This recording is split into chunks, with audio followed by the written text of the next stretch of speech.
আপনারা দেখেছেন যে যখন রাগ ওঠে মাথায় তখন কিন্তু ভুল সিদ্ধান্তই নেয় মানুষ। রাগ মাথায় কঠিন সিদ্ধান্ত নিয়ে ফেলে। সো আমিও ভুল সিদ্ধান্ত নিয়েছিলাম, ভুল কাজ করে ফেলেছিলাম। এখন আশা করছি সামনে আর কোনো ভুল করব না। অসংখ্য ধন্যবাদ আপনাদের প্রিয় দেশবাসী। সকলের আগে আমি হিরো আলম এবং রিয়ামণি দুইজনে আপনাদের কাছে ক্ষমা দৃষ্টি আকর্ষণ করতেছি। মানুষ বলতে ভুল হয়, আমরা হয়তো অনেকে ভুল করেছি দুইজনে, সেই ভুলের ঊর্ধ্বে কেউ নেই। আল্লাহ পাকের কাছে ক্ষমা চাইলো, আল্লাহ পাক ক্ষমা করে। আর আমরা তো মানুষ, সেই হিসেবে আপনারা সবাই আমাদেরকে ক্ষমা দৃষ্টি দেখবেন। আর আমাদের দুইজনে রিয়ামণি এবং হিরো আলমকে দুই পক্ষে আমাদের আইনজীবী হিসেবে আমাদের আতিক ভাই আছে। আতিক ভাই আমাদের দুই পক্ষের কথাবার্তা শুনে এবং মামলা দুই পক্ষে আমাদের মীমাংসা হয়ে আমরা একত্র হয়েছে যে রিয়ামণি যে মামলা করেছিল সে মামলা উঠাই নিতেছে, আমি তো রিয়ামণির উপর যে মামলা করছি উঠাই নিতেছে। উঠাই নিয়ে আমরা দুইজনের সামনে একসাথে সুন্দরভাবে যাতে সংসার করতে পারি এবং সুন্দরভাবে চলতে পারি এবং আমাদের দ্বারা মানুষ যারা কিছু শিখে আমরা এই ধরনের কোনো কিছু আপনাদের সামনে নিয়ে আসবো।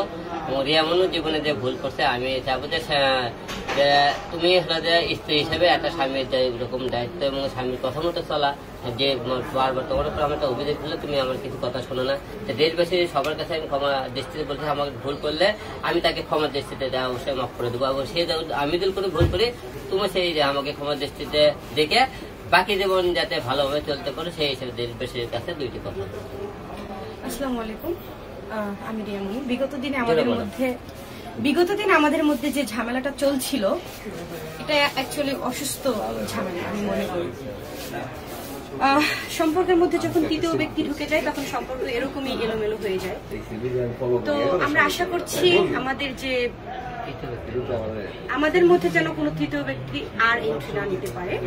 আর আমাদের মধ্যে যে ঝুট ঝামেলা ছিল বা অভিযোগ ছিল, আলমের আমার উপরে অভিযোগ ছিল, আমার আলমের উপরে অভিযোগ ছিল, আমরা সবকিছু উইথড্র করছি এবং সামনে আগামী দিনে ভালোভাবে জীবনযাপন করব সেই আশা করছি। সবাই দোয়া রাখবেন আমাদের জন্য। হ্যাঁ, আর আমাদের এই মীমাংসার মধ্যে বড় অবদান রেখেছে আতিক ভাইয়া, উনি অনেকটা অবদান রেখেছে। আর আমাদের মীমাংসার জন্য যে পেপারস গুলো দেখছেন এগুলো দুজনেই আপোষনামা করে নিচ্ছি। ভবিষ্যতে আমরা একসাথে থাকার চেষ্টা করছি। অবশ্যই ভুল করেছি। আপনারা দেখেছেন যে যখন রাগ ওঠে মাথায় তখন কিন্তু ভুল সিদ্ধান্তই নেয় মানুষ। রাগ মাথায় কঠিন সিদ্ধান্ত নিয়ে ফেলে। সো আমিও ভুল সিদ্ধান্ত নিয়েছিলাম, ভুল কাজ করে ফেলেছিলাম। এখন আশা করছি সামনে আর কোনো ভুল করব না। Thank you so much. আজকে আসলে দেশবাসীর উদ্দেশ্যে একটি কথা বলতে চাই। আমাদের যে ইয়াংদের মধ্যে অত্যন্ত জনপ্রিয় বর্তমান বাংলাদেশে মোহাম্মদ আশরাফুল হোসেন আলম ওরফে হিরো আলম এবং রিয়ামণি দুজনে আজকে আমার কোর্ট চেম্বারে উপস্থিত আছেন। আমি advocate Atikur Rahman Khan, Bangladesh supreme court.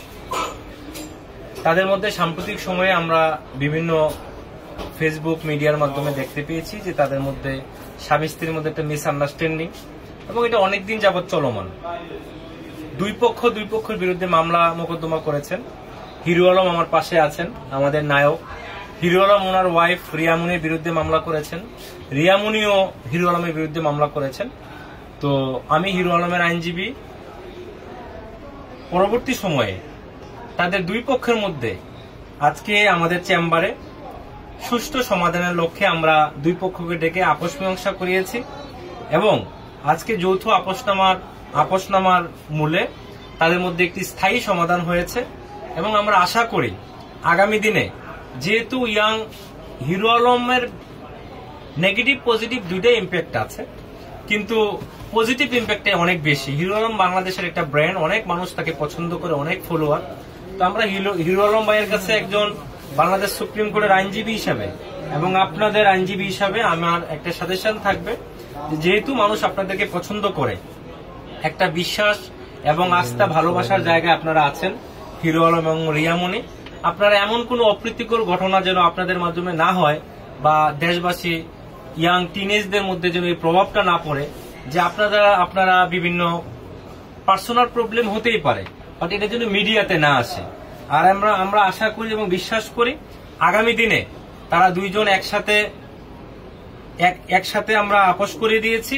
আমরা আশা করি আগামী দিনে স্বামী স্ত্রী রূপে তারা খুব আইডিয়াল হাজবেন্ড ওয়াইফ হিসেবে তারা তাদের দাম্পত্য জীবন পরিচালনা করবে, তাদের কাজকর্ম করবে। ধন্যবাদ।